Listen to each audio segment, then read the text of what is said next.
Bonjour, dans cette vidéo, nous allons voir comment on clôture les comptes à 2 degrés.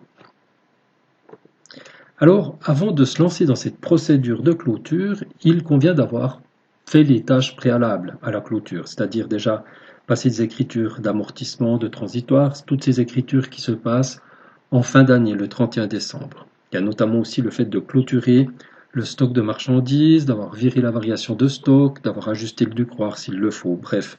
Toutes ces petites tâches-là doivent être faites avant de lancer la procédure. Et après, la procédure elle est relativement simple. On va commencer par clôturer les comptes de charges et de produits relatifs aux marchandises. Ils portent tous les numéros 3000 et 4000, donc de 3000 à 4999. Et puis, on le voit ici, quand on clôture les comptes, eh bien, il y a un solde qui équilibre le compte. Et puis, si ce solde apparaît à droite, comme c'est le cas pour les soldes en rouge, les charges, il finira à gauche du compte de résultat. Et si les soldes figurent à gauche du compte, comme c'est le cas pour vente de marchandises, on les enverra à droite du compte de résultat. Autrement dit, le solde est toujours croisé et envoyé de l'autre côté du compte de destination.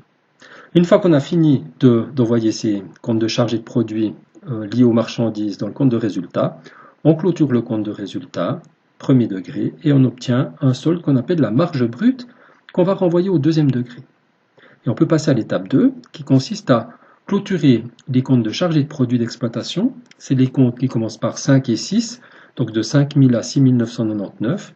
Et puis, une fois qu'on a terminé d'envoyer ces comptes dans le compte de résultat, on clôture le compte de résultat et on va trouver un bénéfice ou une perte qu'on enverra dans le compte privé. Alors si on avait trouvé une perte, on l'aurait trouvé à droite du compte de résultat et elle serait allée à gauche du compte privé.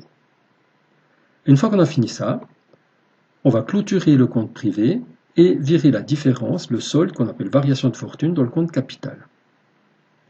Et si cette variation de fortune finit du côté plus, comme c'est le cas ici, du compte capital, ce sera une augmentation de fortune, et on voit que la fortune passe de 800 à 992.